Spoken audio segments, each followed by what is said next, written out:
अपना शहर, अपनी बातें, अपना शहर, अपनी बातें, सुबह शाम हर रोज आपके लिए लाते, हम आपके लिए लाते।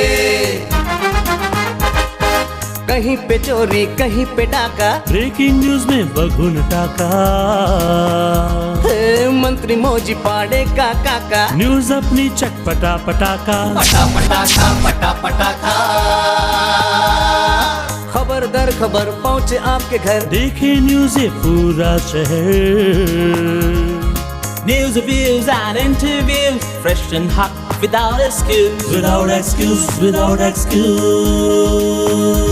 So tune in, keep watching.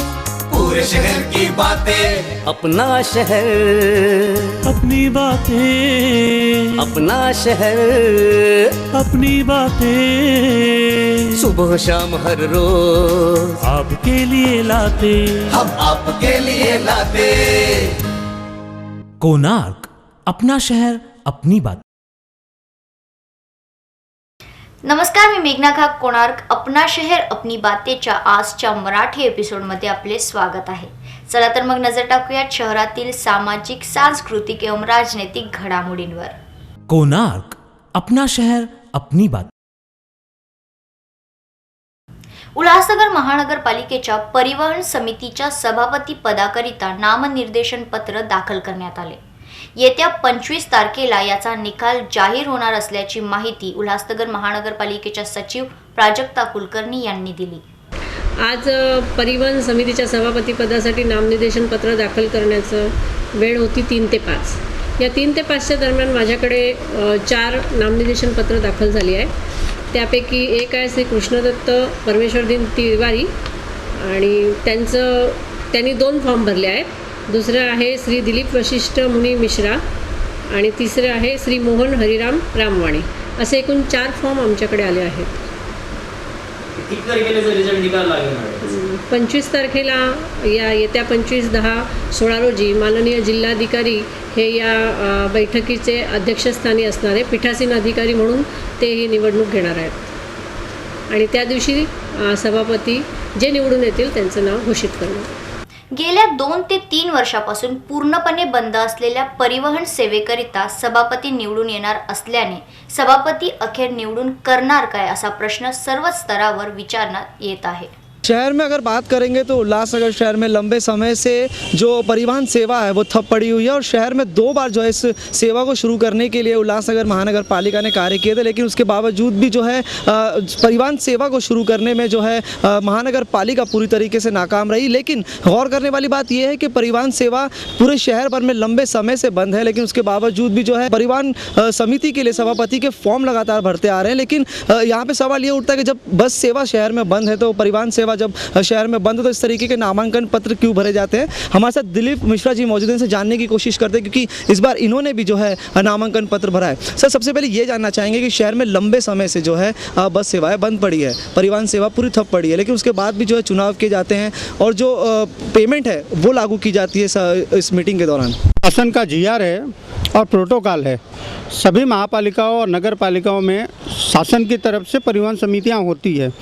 हमारे शहर का दुर्भाग्य है, हमारी महानगर पालिका का दुर्भाग्य है कि आज हम लोग शहरवासियों को ये मूलभूत सुविधा उपलब्ध नहीं करा पा रहे हैं. ये शहरवासियों के और महासभा के लोगों की कमजोरी है, हमारे शहर के जनप्रतिनिधियों की कमजोरी है. पिछले 2 वर्षों से मैं लगातार परिवहन समिति का सदस्य हूँ. 3-4 मीटिंगें हुई हैं.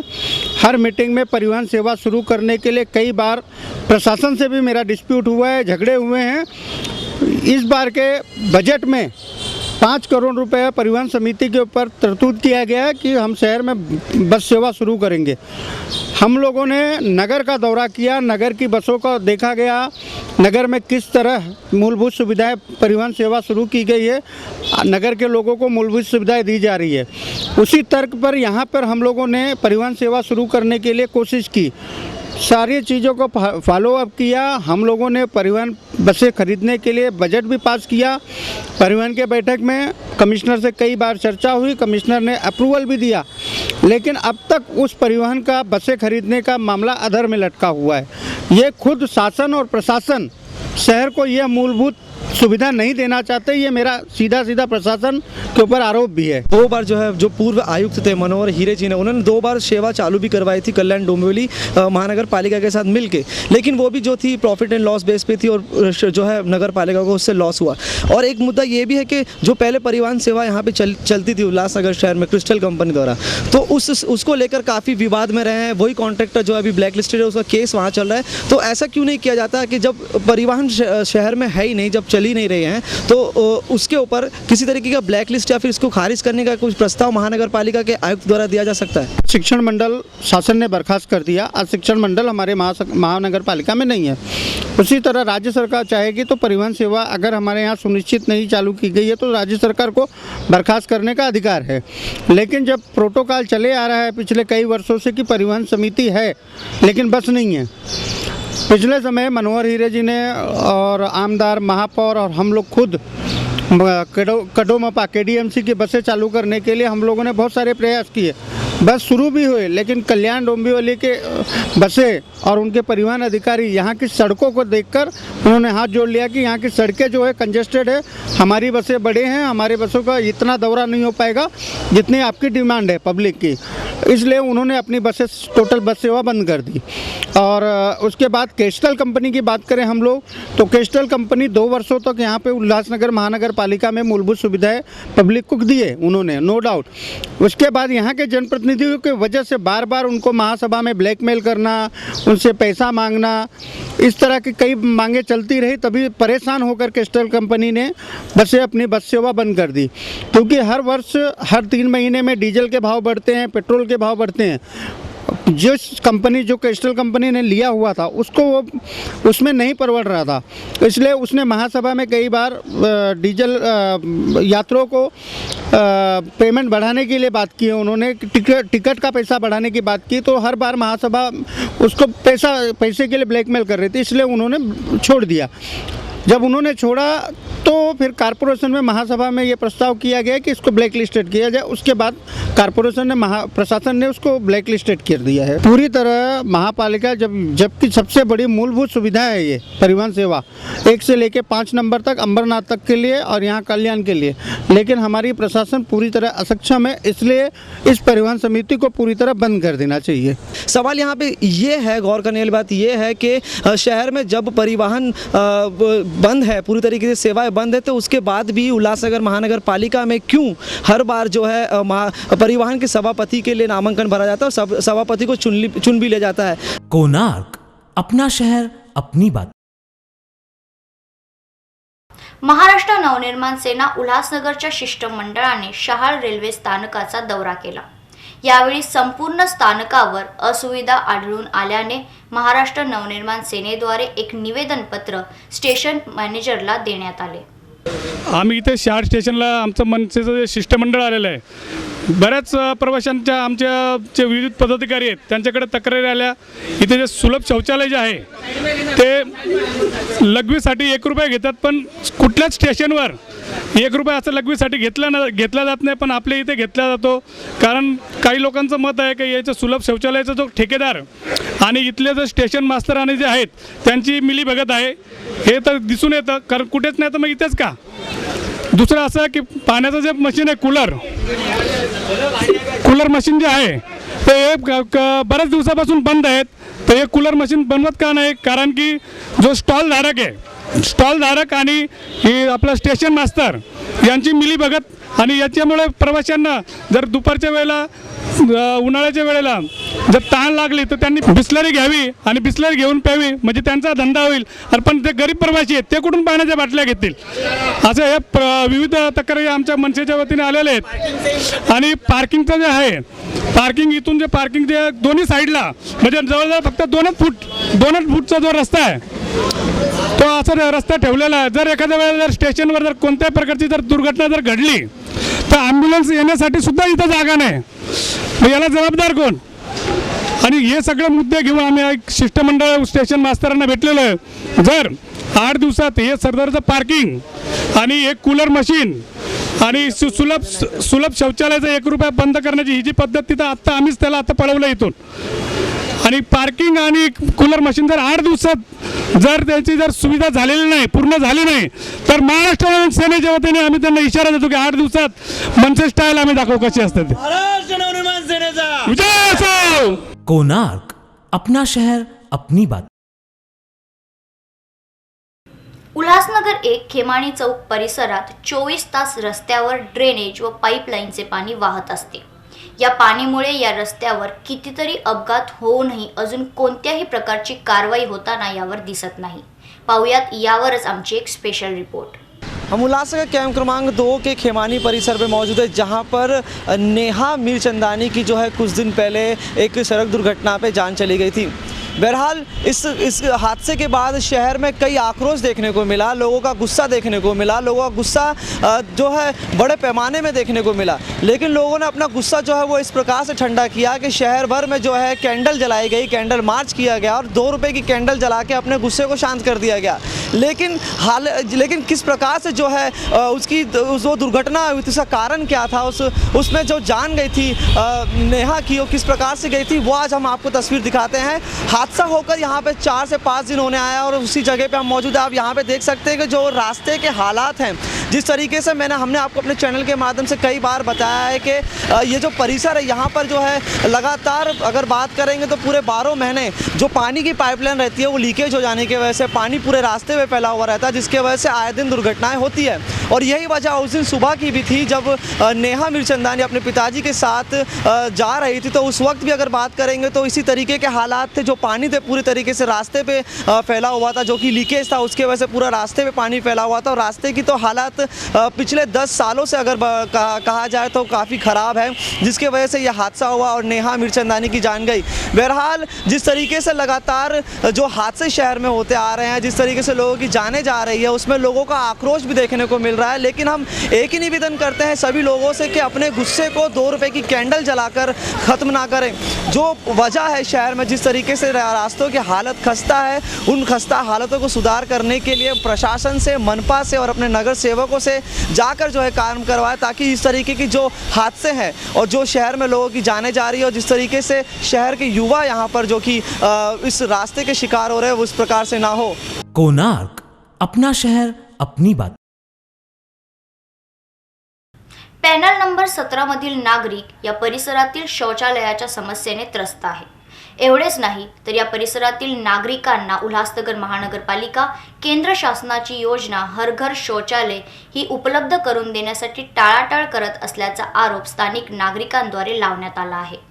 स्वच्छ भारत अभियान के अंतर्गत पूरे देश भर में अगर बात करेंगे तो घर घर शौचालय और सार्वजनिक शौचालय बनाने और उसके नूतनीकरण के जो है ऐसे कार्य किए जा रहे हैं और ऐसी योजनाएं चलाई जा रही है. लेकिन अगर बात करेंगे तो हमारे शहर उल्लासनगर की बात करें तो घर घर शौचालय की तो बात दूर की है, जो सार्वजनिक शौचालय जो कि लोगों के इस्तेमाल में आने चाहिए उसकी हालत शहर भर में काफ़ी खस्ता है. ऐसे में उल्लासनगर कैंप क्रमांक 1 पहले 17 पे हम मौजूद हैं. इस पर इधर पे महिलाएं हमारे साथ जानने की कोशिश करते हैं कि किस प्रकार की तकलीफें इन्हें हैं. अच्छा, जानना चाहेंगे सबसे पहले आप लोगों से कि जो घर घर शौचालय की जो योजना है वो नगर पालिका तक आप तक पहुंची है? नहीं पहुंची है, लेकिन पैसा अभी तक तो नहीं आए. तो फॉर्म भर के गए अब तक और कुछ? 4-5 जन फॉर्म भर के गए, लेकिन अभी तक पैसा नहीं मिला लोग को. अच्छा, तो अभी शौचालय आप लोग के लिए घर पे नहीं है, तो एकमात्र शौचालय, इसकी हालत क्या क्या तकलीफ है? बनाने के लिए जगह भी नहीं है. उसमें पूरा बार बार भर जा रहा है. कोई बनाने वाले आते हैं, उस 2 दिन में अच्छा रहता है, तुरंत खराब हो जाता है. उसमें कीड़े ऊपर रहते. जो घर पे शौचालय बनाने की योजना थी वहाँ पे क्या दिक्कतें हो? वो तो कागज दिए थे मगर जगह कम पड़ रहा है ना, जगह नहीं हो रहा है ना, जगह के लिए प्रॉब्लम है. जगह के इसीलिए जगह नहीं करके हम लोग बना नहीं सकते. ये जो सार्वजनिक शौचालय जो महिला का यहाँ पे इसका इस्तेमाल करती हैं, तो यहाँ पे क्या तकलीफ है? बनाएंगे, लेकिन इतने रूम में गली में पानी जाने के लिए रास्ता नहीं है. गंदगी जो टाकी भर जाएगा वो पानी जाने के लिए रास्ता नहीं है ना. फिर सबको, हर इंसान को तकलीफ होएगा. फिर वो चिल्लाएगा, हमको बास आता है, हमारे दरवाजे में पानी आता है, उसके लिए हम लोग बना नहीं पा रहे थे. हमारे घर में जगह नहीं है, छोटा रूम है, इसके लिए हम लोग इधर बोला ये सही रहेगा, तो इधर ही आते हैं सभी. तो इधर का पाड़े वाले और किधर किधर का आते हैं, मगर ये ऐसा होता है ना, पानी जाने के लिए रास्ता नहीं, क्या मालूम ऐसा चौकअप हो जाता है. तो तो मतलब हालत खराब है यहाँ पर, कभी हालत खराब है, बास आता है, फिर मच्छर होता है, काटता है, कीड़े होते हैं बड़े बड़े, हम लोग बैठने को दिल नहीं करता है। ये सब तीन है ना, ये लाइन का सब भर जाते, वही दो खाली वो दो ही अच्छा। आणि बारिश में ना पूरा पानी टपक जाता है, खिड़की से सब पानी, कौन बैठेगा नीचे, वो सब पानी मुंह पे, सब कपड़े वपड़े पे गिर जाता है। नगर सेवक हमारे साथ मौजूद है, इससे जानने की कोशिश करते हैं। मैं ये जानना चाहूँगा कि जो नागरिक है यहाँ, खास करके महिलाएं अगर बात करें, जो योजना चलाई जा रही है वो महिलाओं को देख के ही चलाई जा रही है कि जो खुले में शौच ना करने को पड़े, या फिर जिस तरीके से घरों में शौचालय नहीं है तो महिलाओं को बाहर ना जाना पड़े। तो घर घर शौचालय की योजना यहाँ पर आप द्वारा लाई गई है या फिर नगर पालिका ने कोई प्रयास किए हैं? ऐसा है कि हमारे प्रभाग क्रमांक 17 जो एरिया आज़ाद नगर, वड़ार कॉलोनी, बुद्ध नगर, गांधी नगर, गरीब नगर आता है, जिसमें से मैंने ऑनलाइन कम से कम 250 से 300 ऑनलाइन ऑफलाइन फॉर्म भरा है। लेकिन कॉरपोरेशन के PWD के अधिकारियों ने अभी तक 80 शौचालय की उन्होंने मान्यता दी है। बाकी शौचालय के बारे में अभी मैंने उनसे सवाल पूछा था कि हमारे वार्ड से कितने जो है फॉर्म जमा हुए। उन्होंने बोलता है जो आपके यहाँ से 80 फॉर्म जमा हुआ, 80 को परमिशन दिया है। 6000 रुपया वो एक टप्पा भेज दे रहे हैं। लोग खड्डा खोद के पड़े रह रहे हैं, एक महीना रह रहा, खड्डा खोद के 1 महीना घर में कैसा कोई रहेगा? 1 महीने बाद दूसरा टप्पा वो भेज रहे हैं, कैसा कोई घर बनाएगा? कैसा रहेगा? जिसको 10 बाई 15 का घर है, 6 बाई 7 का खड्डा खोद दे रहा, सोएगा कहाँ, खाना बनाएगा कहाँ? 6000 रुपया भेज के 2 महीना सो जाएंगे। एक का गांधीनगर में मैंने 10 बार संपर्क करने के बाद दूसरा टप्पा आया 2 महीने बाद। इस तरह से यहाँ के अधिकारी लोग हैं, ये नहीं खड्डा खोदा 1 हफ्ते में दूसरा टप्पा दो, दूसरे हफ्ते में तीसरा टप्पे का पैसा दो, 22,000 रुपया पूरा करो, ऐसा नहीं है। तो सार्वजनिक शौचालय को लेकर क्या है, क्योंकि उपयोग के लिए ये एकमात्र शौचालय हमारे वार्ड में जितना है, जब से चुन करके हमारी मैसेज आई है तब से आपको 50 लेटर हमने दिखाया कि शौचालय के बारे में दिया है। रिपेयर तो होता है, लेकिन यहाँ पर जो अपने महानगर पालिका की जो सकिंग मशीन है, शौचालय साफ करने की मशीन जो है, उसकी क्षमता 100 फुट की है। मेरे वार्ड में कोई भी ऐसा शौचालय नहीं कि 200 फुट के अंदर हो। और ये मैं हर घड़ी देते देते थक गया इनको। मैंने कमिश्नर से भी मिला कि साहब आपकी क्षमता जो 100 फुट की, हमारे यहाँ लेटरिंग जो 200 फुट पर है, कम से कम 200-250 फुट क्षमता वाली सकिंग मशीन तो होनी चाहिए ना। इसके लिए सब टाँकियाँ भरी हुई हैं, आज साफ करेंगे कल भर के ओवरफ्लो हो जाती है तो लोग बैठेंगे क्या? हमारे सामने यही समस्या है कि प्रशासन इस पर ध्यान नहीं दे रहा है। जिस तरीके से योजनाएं चलाई जा रही है कि घर घर शौचालय हो, सार्वजनिक शौचालय हो, स्वच्छ भारत अभियान के अंतर्गत, तो ये चीज़ें खुल के साफ तौर से सामने आ रही है कि नगर पालिका, महानगर पालिका के पास जो है किसी भी प्रकार के कोई इक्विपमेंट्स नहीं है, ना मैन पावर है, ना किसी तरीके की कोई तैयारी है ताकि इस योजना को जो है शहर भर में लागू करके पूरी तरीके से सक्सेस किया जाए। बहरहाल जो कि पंत प्रधान का जो सपना है कि घर घर शौचालय हो, सार्वजनिक शौचालय वो ठीक तरीके से बने, तो ये महज अब ऐसा लगता है कि जिस तरीके से प्रयास देखने को मिल रहे हैं, नगर सेवक खुद यहाँ पे परेशान है, तो ये नज़र आता है कि जो सपना था नरेंद्र मोदी जी का, वो वाकई में ही जो अधिकारी हैं वो सिर्फ सपना रहने देंगे। कोणार्क, अपना शहर अपनी बात। स्वच्छ भारत अभियानाअंतर्गत RKT महाविद्यालयाच्या NCC विद्यार्थ्यांद्वारे शहरातील महापुरुषांचे व संतांचे पुतळे स्वच्छ करण्यात आले। आप सबको मालूम है प्रधानमंत्री जी ने स्वच्छता अभियान योजना इंट्रोड्यूस किया है। 2 साल से सभी स्कूल कॉलेजेस के बच्चे इसमें भाग ले रहे हैं। हमारे बच्चे भी 2 साल से गांधी जयंती का दिन उल्लासनगर रेलवे स्टेशन का साफ सफाई की। अभी NCC का बच्चों ने उल्लासनगर में जो 22 पुतला है उसको साफ करने को प्लान की।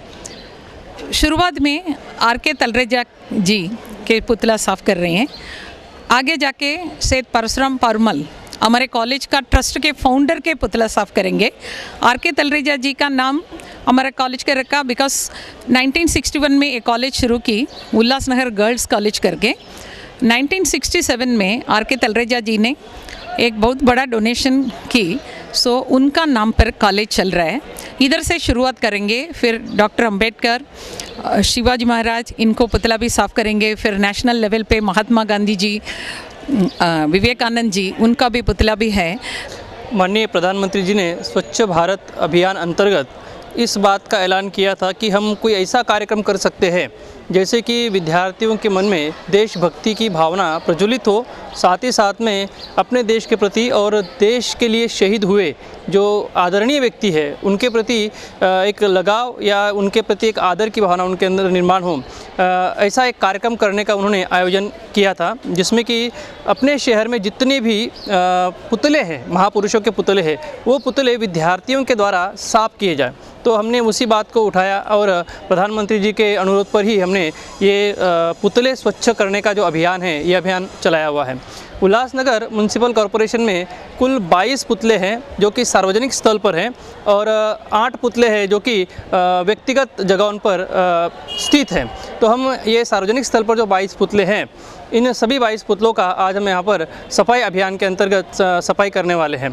तो हमारे सारे विद्यार्थी, एनसीसी के विद्यार्थी, जो कि अब 35 से 40 विद्यार्थी इसमें सहभाग ले रहे हैं। कुछ हमारे एनसीसी के एक्स कैडेट है, वो भी हमारे साथ में यहाँ पर जुड़े हुए हैं। उल्लासनगर पालिका, महानगर पालिका, इनका हमें यहाँ पर सहयोग उपलब्ध हुआ है। धन्यवाद। कोणार्क, अपना शहर अपनी बात। अमर शहीद भगत कवाराम यांच्या पुण्यतिथी निमित्त भगत कवाराम यांच्या प्रवेशद्वाराचे उद्घाटन करण्यात येणार आहे। याच संदर्भात राजू जग्यासी व टीम यांच्याद्वारे एक बैठक घेण्यात आली। हर साल वांगुर ईंदड़ 1 नवंबर ते अमर शहीद भगत कंवरराम साहिब जे चौंक ते धामधूम सां संतन जे वर्सी जो प्रोग्राम कयो वेंदो ऐं जंहिं सिक ऐं प्रेम सां हिन शहर जी जनता अची करे उते संतन खां आसीस वठंदी आहे, त मां तव्हां सभिनी खे इहा निमाणी वेनती थो कयां त ईंदड़ 1 नवंबर ते संतन जे वर्सी जो प्रोग्राम मनायो वेंदो, जिते काफ़ी संत महात्माऊं ईंदा। मंगल जो ॾींहुं टाइम रहंदो शाम जो 5 बजे खां राति जो 10 बजे ताईं। त मुंहिंजी तव्हां सभिनी सिंधु नगर वासियुनि खे इहा निमाणी वेनती आहे त हिन प्रोग्राम ते अची करे संतन खां आसीस वठंदा ऐं अची जोत जगाईंदा।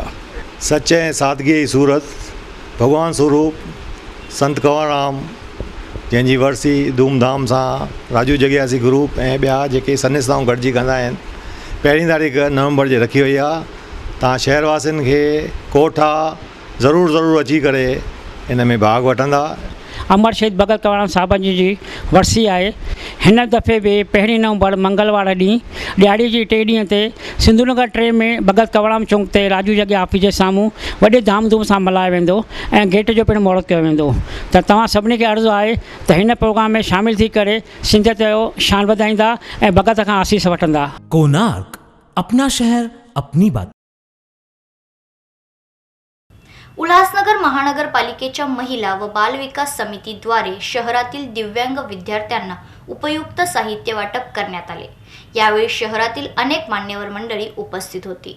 उल्हासनगर महानगरपालिकेच्या माध्यमातून प्रभाग समिती 3च्या अंतर्गत येणाऱ्या अंध, अपंग व कर्णबधिर लोकांसाठी साहित्य वाटपाचा कार्यक्रम ठेवला होता। महिला बाल कल्याण समितीच्या माध्यमातून या प्रभाग समितीच्या अंतर्गत येणारे जेवढे हे अंध, अपंग किंवा कर्णबधिर असतील त्यांना सायकल, चष्मा आणि काठी असा वाटपाचा कार्यक्रम प्रभाग समिती सभापती वसुधा बोडारे यांच्या मार्गदर्शनाखाली आमचे प्रभाग समिती सभापती कुमावत आणि आरोग्य अधिकारी डॉक्टर रिजवानी यांच्या उपस्थितीमध्ये यांना सायकल, ज्यांना जे वयस्कर आहे त्यांना स्टिक म्हणजे काठी आणि चष्मे आणि श्रवण यंत्र अशा प्रकारचं वाटप या ठिकाणी आयोजित केलेले आहे। उल्हासनगर महानगरपालिकेच्या माध्यमातून म्हणजे तळागाळातील आणि जे दुर्लक्षित घटक आहेत तर त्यांच्याकडे सुद्धा जाणीवपूर्वक लक्ष देऊन त्यांना सुद्धा सर्वसामान्यांच्या लेवलला कसं आणता येईल त्यासाठी केलेला हा प्रयत्न आहे। मी आयुक्त, महापौर आणि महिला बाल कल्याण समितीचे सभापती आणि सर्व ज्या समितीमध्ये सदस्य आहेत त्यांचं हार्दिक अभिनंदन करतो, कौतुक करतो की जे दुर्लक्षित घटक आहेत ते दुर्लक्षित न राहता ते मुख्य प्रवाहामध्ये कसं येतील त्यासाठी हा केलेला प्रयत्न, त्यासाठी हार्दिक शुभेच्छा। आणि या महापालिकेच्या सहाय्याने मला खात्री आहे की हे जे अपंग झालेले ते सुद्धा तुमच्या आमच्यासारखे चांगल्या प्रकारे काम करू शकतील, स्वतःचा उदरनिर्वाह करू शकतील, स्वतःचा व्यवसाय करू शकतील किंवा त्या कामापर्यंत पोहोचू शकतील, त्यासाठी सायकल वाटप केलेली आहे, त्याचा त्यांनी फायदा घ्यावा। धन्यवाद। सर्वांचा मी आभारी आहे त्यांनी मला अपंगांना सायकल देऊन आमचं जीवन चांगलं बनवलेलं आहे. त्याकरता आबांचे मी खास आभार मानतो, कारण त्यांची अशीच कृपा सर्वांवर राहावी ही माझी त्यांना नम्र विनंती आहे. आज अपंगांसाठी वाटप केलेलं आहे त्यांच्या 3 चाकी वाहनांचं आणि इतर अपंगांच्या साधनांचं. ते प्रशासकीय कामकाजाची प्रमुख म्हणून माननीय आयुक्तांच्या वतीनं माननीय सभापती, माननीय महापौर, माननीय उपायुक्त, माननीय उपमहापौर या सगळ्यांच्याच वतीनं हे नियमानुसार सर्वांसाठी, सर्व अपंग व्यक्तींसाठी जे लाभार्थी आहेत त्यांच्यासाठी केलेलं आहे. उल्हासनगरवासियांसाठी फक्त मी एकच निवेदन इथे नम्रपणे करू इच्छिते की जास्तीत जास्त लाभार्थींनी या सगळ्या गोष्टीमध्ये आपली नावं नोंदवून सहभाग घ्यावा, जेणेकरून आम्हाला संपूर्ण नियमांचं काटेकोर पालन करून लाभार्थ्यांपर्यंत या योजनेचा हे लाभ पोहोचवता येईल. कोणार्क, अपना शहर अपनी बात. या होत्या आपल्या शहरातील मुख्य घडामोडी. एक नजर शहरातील अन्य घडामोडींवर.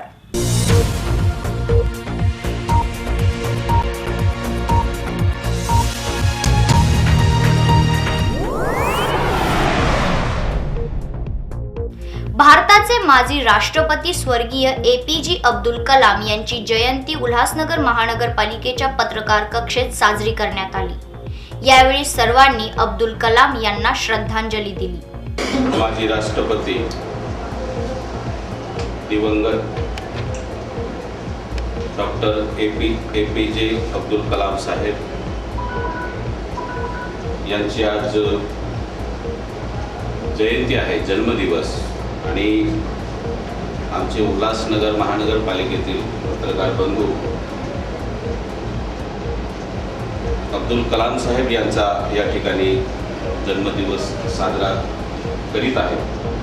प्रथमतः मी अभिनंदन करतो सर्व पत्रकार बंधूंचं.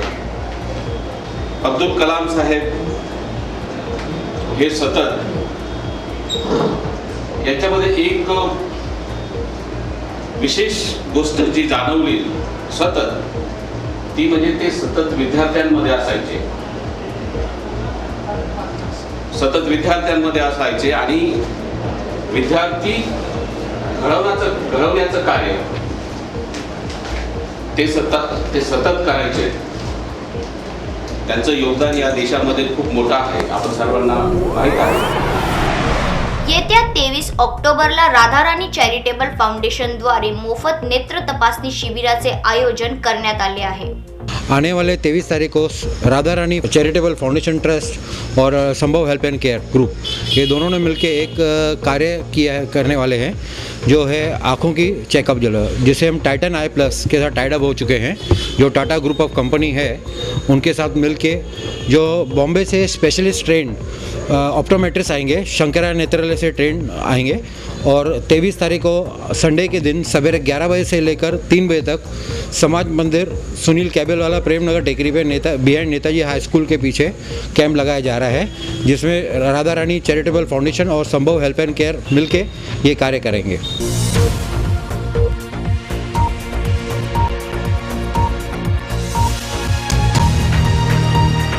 कोणार्क, अपना शहर अपनी बात.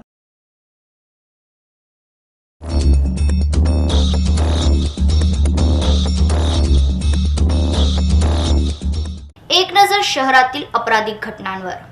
उल्लासनगर 3 महानगरपालिका परिसर से एक युवती का अपहरण का मामला सामने आया. बताया जा रहा है ये युवती अपने घर से जॉब पे जा रही हो ऐसे कहकर निकली, वो अभी तक घर लौटी नहीं है. ये पूरा मामला मध्यवर्ती पुलिस स्टेशन में दर्ज है और पुलिस 363 के तहत कार्रवाई कर रही है. उल्लासनगर 3 काजल पेट्रोल पंप परिसर में रानी बरगस नामक महिला ने अपनी जो कार पार्क करके रखी थी, उस पार्क में से उनके जो कीमती सामान और पैसे थे वो चोरी का मामला सामने आया. बताया जा रहा है कि ये जो कार पार्क की गई थी उसकी जो ग्लासेस है वो तोड़ के ब्रीफकेस के अंदर कुल 7,69,000 रुपये जो मौजूद थे वो चोर लेकर वहाँ से फरार हो गए. ये पूरा मामला मध्यवर्ती पुलिस स्टेशन में दर्ज है और पुलिस 379 और 34 के तहत कार्रवाई कर रही है. उल्लासनगर 4 भाटिया चौक परिसर में जूही चावला नामक युवती का मोबाइल चोरी की घटना सामने आई है। बताया जा रहा है कि ये युवती जब भाटिया चौक परिसर से अपनी सहेली के साथ जा रही थी, तभी 2 अज्ञात बाइक सवारों द्वारा उनके हाथ का मोबाइल छीना गया और वहां से वो अज्ञात बाइक सवार जो है फरार हो गए। ये पूरा मामला हिल लाइन पुलिस स्टेशन में दर्ज है और पुलिस 392 और 34 के तहत कार्रवाई कर रही है। कोणार्क, अपना शहर अपनी बात. तर आजच्या बातमीपत्रात आपण इथेच थांबूया. पुन्हा भेटूया काही नवीन घडामोडीसह. पाहत राहा कोणार्क, अपना शहर अपनी बातें. धन्यवाद.